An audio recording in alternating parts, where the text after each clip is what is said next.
Hello dear students, in previous videos of GP I have explained you about all the concepts, basic concepts, nth term and some of n terms of a GP. Today's content of this video is geometric mean, just like the arithmetic mean. So watch the videos with full attentions, try to understand the concepts, then try to solve the questions yourself. My main motto is to make you learn the concept, not to learn the solutions. मैं ये चाहता हूँ कि आप concept समझें और concept समझने के बाद सॉल्यूशंस खुद से ट्राई करने की कोशिश करें so that you can get something right.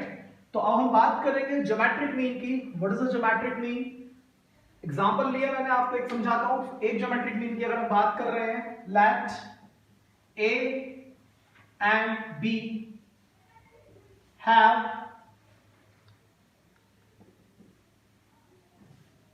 G as their geometric mean, then we can say A comma G comma B are in GB. Now we know that G upon A is equals to B upon G. So therefore G square is equals to AB. So G is equals to under root AB. It means if A and B are two terms of a GP and G is their geometric mean, then G will be equals to what? Under root of AB. Right? Now we will move further and we'll learn about the n geometric mean between two numbers. See.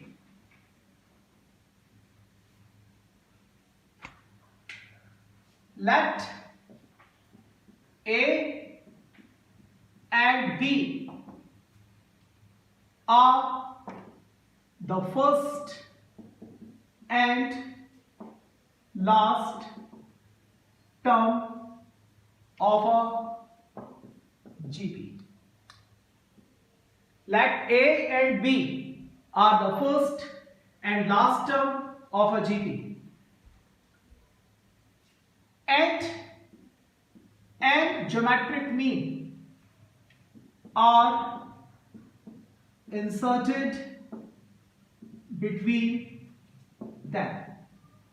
See, A first term, G1 first geometric mean, G2 second geometric mean, G3 third geometric mean, G4 तरीके से हमने n geometric mean यहां ले लिए और b हो गया आपका इसका last term.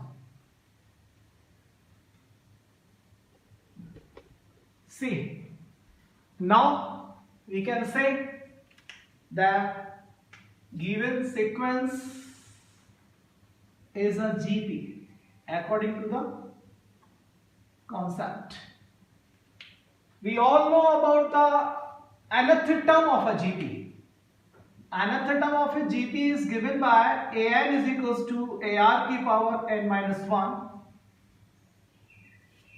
Here we have a and b. These are the two numbers, and these are n terms. So therefore, total number of terms are what? N plus 2. So nth term is B, first term is A. We are not known about the common ratio, we are just going to find out it. So R की power n, so total number of terms n plus 2 minus 1. So therefore B upon A is equals to r to the power n plus 1. So therefore B upon A to the power 1 upon n plus 1 is equals to r. So the common ratio will be obtained by B upon A to the power 1 upon n plus 1. So please note this result, and question will be based on this formula. Right? The next concept is relation between AM and GM. Video यहां pause करें, solutions जो मैंने आपको बताया उसको देखें. Now next concept is relation between arithmetic mean and geometric mean. Between two numbers A and B. अब हम बात करेंगे relation between arithmetic mean and geometric mean. Relation between arithmetic mean and geometric mean, ये हमारा topic है. जो next topic है हमारा वो अर्थमेटिक मीन और ज्योमेट्रिक मीन के बीच में रिलेशन. सपोज करो ने दो नंबर ले लिए A and B. Case 1, let A and B are in AP, then everyone knows जो अर्थमेटिक मीन होगा that will be given by A plus B by 2, and A and B are in GP. then GP की अगर हम बात करें जो तो इनका ज्योमेट्रिक मीन जो कितना होगा वो GM होगा. GM will be what? Root A. Arithmetic mean को हम A से रिप्रेजेंट करते हैं और ज्योमेट्रिक मीन को हम G से रिप्रेजेंट करते हैं. तो एक रिजल्ट हमारे पास ये आया, दूसरा रिजल्ट ये आया. This is first equation, this is second equation. Now हमको A और B के बीच में अर्थमेटिक मीन और ज्योमेट्रिक मीन के रिलेशन के बारे में पता करना है. Now subtracting first minus second, A minus G is equals to what? A plus B by 2 minus of root AB. A minus G is equals to what? A plus B minus 2 under root AB upon 2. A minus G is equals to what? This can be written as root A का whole square plus root B का whole square minus 2 under root AB upon 2. A minus G is equals to what? Root A minus root B का whole square upon 2. देखिए ध्यान से. इसके बाद थोड़ी सी सोचने वाली बात है. इसके बाद थोड़ा सा सोचना है आप लोगों को. अब हमें पता है कि square of any real number, तो ये जो रिजल्ट आपको लिखा हुआ है, ये जो रिजल्ट है आपके पास, ये ग्रेटर देन और इक्वल टू 0 होगा. तो यहां से केस जनरेट होंगे. अब केस क्या जनरेट होंगे? इफ ग्रेटर देन, केस की अगर हम बात करें तो therefore root A will be greater than और equals to what? Root B. तो यहां से केस जनरेट होंगे कि A will be greater than B. एक केस तो ये होगा, ए ग्रेटर देन बी. एक केस ये बनेगा आपका, राइट. तो यहां से कंडीशन क्या निकलेगी कि अगर हम बात करें, इसको कंपेयर कराएं तो इस भी हम बात कर सकते हैं. तो आप इस रिजल्ट की जगह अगर आप इस रिजल्ट्स की बात करें, a माइनस जी, बात एक ही है, रूट ए माइनस रूट बी का होल स्क्वायर ग्रेटर देन और equal to 0.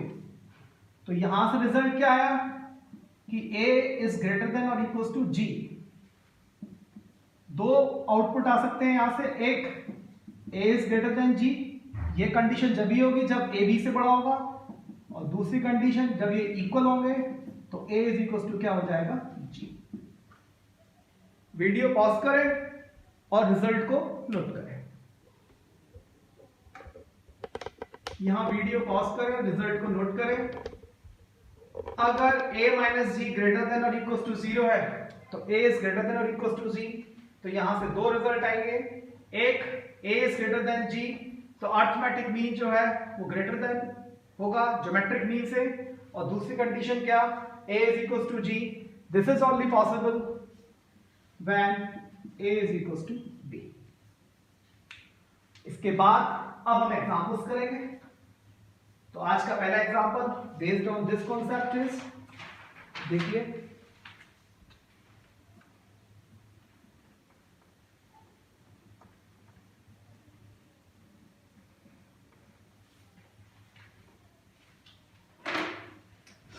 Example number 1, insert 7 geometric mean between 2 and 162। देखिए सारा डाटा लिख लीजिए। a कितना है 2, b कितना है 162 और n कितना है 7। n कितना है हमारे पास 7। हमारा टारगेट r, तो r is equal to what, formula बताया था अभी b अपॉन a की power n plus 1 upon n plus 1। This is for r। तो यहां से r निकला, b कितना है 162, a कितना है 2 और ये हो गया 1 अपॉन 7 प्लस 1, तो ये 2 से कैंसिल हुआ, 81 की पावर कितनी हो गई, 7 प्लस 1 इज व्हाट 8। अब आ जाइए आप 3 की पावर की अगर बात करें तो 100% 81 जो है 3 की पावर में जाएगा, तो हम 81 को क्या लिख सकते हैं, this can be written as root 3 की पावर 8। देखिए ध्यान से, 3 3 सा 9, 3 सा 27, 3 सा 81, तो 3 की पावर 4 81 है, तो रूट 3 की पावर 8 81 हो जाएगा, और इसकी पावर कितनी है 1/8, तो आपको r की वैल्यू कितनी मिली, अंडर रूट 3। अब आपको 7 ज्योमेट्रिक मीन चाहिए। तो 7 ज्योमेट्रिक मीन का मतलब क्या हुआ, पहला ज्योमेट्रिक मीन की अगर हम बात करें तो वो g1 है, that will be ar, g2 है, that will be ar square, g3 है, that will be ar cube, g4 है, दैट विल बी ar की पावर 4 एंड सो ऑन। आप इसके साथ ज्योमेट्रिक मीन निकाल देते हैं, तो a की वैल्यू आप सभी को पता है कितनी है 2, r कितना है आपके पास अंडर रूट 3, फिर 2 इंटू अंडर रूट 3 का स्क्वायर, तो ये कितना हो गया 6, फिर 2 इंटू अंडर रूट 3 की पावर 3, तो ये हो गया आपका 6 अंडर रूट 3, फिर ये हो गया 2 इंटू अंडर रूट 3 की पावर 4, तो रूट 3 की पावर 4 कितना हुआ 9, तो 9 टू से कितना आया 18। तो इस तरीके से आप G5, G6, G7 ऑप्टेंट कर सकते हैं। अब इसके बाद मैं आपको एक question as a homework assignment दे रहा हूं, आप इस वीडियो को देखें और इस क्वेश्चन को करने की कोशिश करें, और नेक्स्ट वीडियो में मैं आपको इसके सॉल्यूशन दूंगा।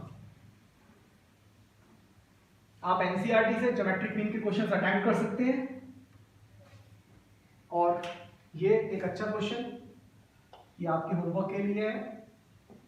इस वीडियो को देखने के बाद इसको अटेम्प्ट करें आप। If x plus y plus z is equals to 15 and if a x y z b are in AP and 1 upon x plus 1 upon y plus 1 upon z is equals to 5/3, if 1 upon a, 1 upon x, 1 upon y, 1 upon z, 1 upon b are in AP, find geometric mean of A and B. So this is for your homework after watching this video, and try to attempt NCERT question. Then in next video we will try to solve some good questions based on this concept. Thank you.